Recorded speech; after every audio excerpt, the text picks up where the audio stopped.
नमस्कार दोस्तों, चलिए आपका स्वागत है इन्फो हंट फाइबर पे।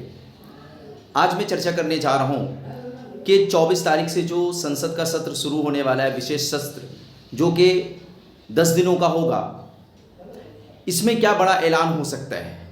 क्योंकि जब से सरकार का गठन हुआ है, लगातार ये संशय बना हुआ है, ये संदेह बना हुआ है कि कभी भी मोदी सरकार गिर सकती है। मैं इसी पर चर्चा करूंगा। अगर आपको वीडियो अच्छी लगे तो सब्सक्राइब कर लीजिएगा, बेल आइकन प्रेस कर लीजिएगा। मेरे द्वारा दी गई हर इन्फॉर्मेशन, हर न्यूज़ आप तक पहुंचती रहेगी।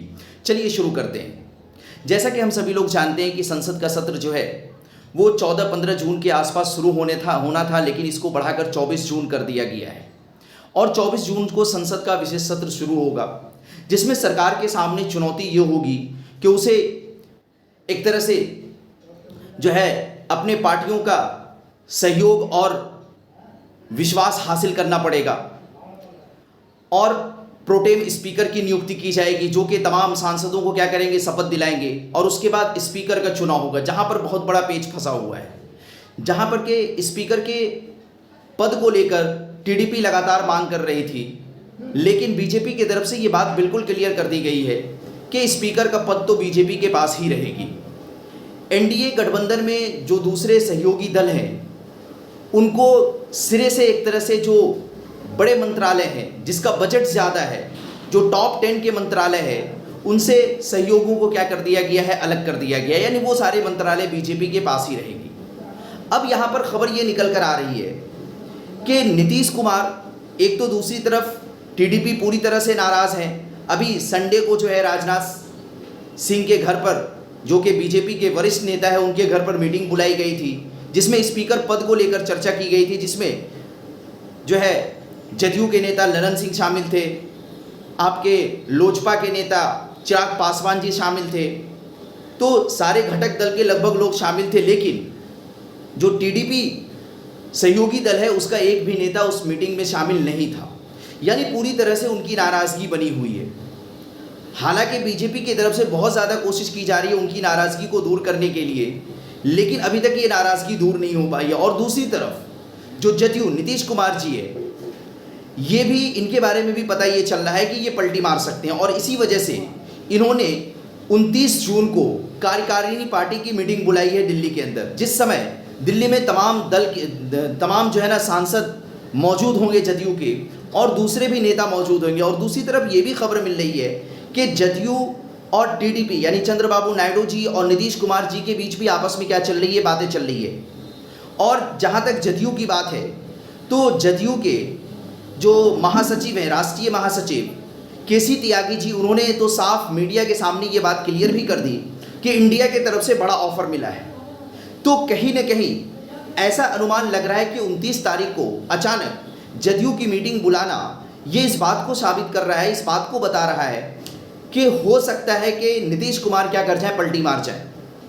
चूँकि नीतीश कुमार जी जो भी फैसला लेते हैं उसके बारे में पहले से किसी को खबर नहीं होती और अचानक वो फैसला लेते हैं और अचानक वो पलटी मार देते हैं। अब तक नीतीश कुमार जी 5 बार पलटी मार चुके हैं और हो सकता है कि ये 6ठी बार नीतीश कुमार जी क्या करेंगे, पलटी मारेंगे। और वो कवायद जब शुरू हुई थी, जब नीतीश कुमार जी और तेजस्वी यादव जी है ना दिल्ली के लिए रवाना हुए थे, दोनों एक ही फ्लाइट से गए थे, जबकि तेजस्वी जी पीछे वाली सीट पर बैठे थे, लेकिन जब फ्लाइट फ्लाई करी तो वो उनके साथ बैठे हुए थे। तो जाहिर सी बात है उनके आपस में कुछ बातें हुई होंगी।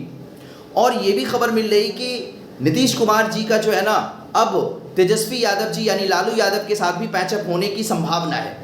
तो हो सकता है कि 29 जून को एक बहुत बड़ा ऐलान हो जाए। और अगर टीडीपी और जदयू दोनों के दोनों एनडीए गठबंधन से निकल जाते हैं तो मोदी सरकार क्या हो जाएगी, गिर जाएगी। यानी ये समझिए कि बिल्कुल तलवार लटकी हुई है। यानी एक तरह से मोदी सरकार जो है ना इस बार वेंटिलेटर की स्थिति में आ गई है। हालांकि पिछली बार जो था 2019 में, जिस तरह से उनकी बहुमत थी, बीजेपी की बहुमत थी, और बहुमत की वजह से उन्होंने अपने हिसाब से क्या किया था, मंत्रालय दिया था। लेकिन इस बार सहयोगियों को ये उम्मीद थी कि उनको उनके मन का मंत्रालय मिलेगा। भाई नीतीश कुमार जी जो है वो वित्त मंत्रालय की मांग कर रहे थे, नहीं मिला। रेल मंत्रालय की मांग कर रहे हैं, वो भी नहीं मिला। दूसरी तरफ चंद्रबाबू नायडू जी भी, है ना, अच्छे बड़े मंत्रालय की मांग कर रहे थे, लेकिन वो भी उनको नहीं दिया गया। लास्ट में वो स्पीकर पद की मांग पर अड़े रहे, लेकिन उससे भी जो है ना बीजेपी ने पल्ला झाड़ लिया और बीजेपी ने ये बात बिल्कुल क्लियर कर दी कि नहीं, स्पीकर का पद तो हमारे पास ही रहेगा। तो इन दोनों सहयोगियों के पास जो है ना अब ये समस्या खड़ी हो गई है कि ये क्या करें। और इसी वजह से, है ना, ये बात भी निकल कर सामने आई है कि इंडिया गठबंधन से इन दोनों की लगातार क्या चल रही है, बात चल रही है। और बहुत सारे वो नेता, वो सांसद जो कि कांग्रेस छोड़कर बीजेपी में शामिल हुए थे, उनकी भी इंडिया गठबंधन से बात चल रही है। तो हर तरफ से कहीं ना कहीं बीजेपी के लिए मुसीबत खड़ी होती हुई दिख रही है। अब देखिए 26 जून को क्या होता है, 24 जून से सत्र शुरू होगा और 26 जून को, है ना, इस तरह का कुछ मामला देखने को मिलेगा जहां पर टीडीपी जो है वो स्पीकर पद को लेकर बगावत कर सकती है। और फिर 29 जून को नीतीश कुमार जी की तरफ से भी बड़ा ऐलान हो सकता है, जहां पर कि 29 जून को उन्होंने पार्टी की कार्यकारिणी मीटिंग बुलाई है दिल्ली के अंदर। तो ये सब कुछ खिचड़ी पकड़ रही है। अब ये किसकी तरफ झुकाव किसका होता है ये तो खैर समय बताएगा, लेकिन हाँ, सूत्रों के हवाले से जो पता चल रही है वो यही पता चल रही है कि हालात कुछ अच्छे नहीं हैं और एक तरह से जदयू के लिए और टीडीपी के लिए एनडीए के साथ रहना थोड़ा मुश्किल हो गया, चूँकि इनके मन के मुताबिक नहीं हो पाया। हालांकि इनकी उम्मीद जो थी, उनकी उम्मीद के मुताबिक कुछ नहीं मिला इन्हें, है ना, इनको बिल्कुल झुंझुना पकड़ा दिया गया अगर देखा जाए तो। इस वजह से दोनों के अंदर बहुत ज़्यादा नाराज़गी है और दोनों अब अपने हिसाब से सियासत कर रहे हैं। तो चलिए समय का इंतज़ार करिए और देखिए क्या होता है। लेकिन हाँ, ये जो सारी बातें हैं, ये सारी बातें एनडीए के लिए, यानी एक तरह से आप कहें बीजेपी के लिए मुसीबत बनकर खड़ी हो सकती हैं, चूँकि ये दोनों सहयोगी जो हैं, यही दोनों मजबूत सहयोगी हैं जिसके बल पे मोदी सरकार का क्या हुआ है, गठन हुआ है 3.0 का। अगर ये दोनों बिखरते हैं तो मोदी सरकार क्या हो जाएगी, गिर जाएगी और फिर इंडिया गठबंधन की सरकार बनने की संभावना बढ़ जाएगी। तो चलिए इन्हीं बातों के साथ मैं आपसे विदा लेना चाहूँगा। अगली मुलाकात तक के लिए सबका शुक्रिया, सबका धन्यवाद जुड़ने के लिए।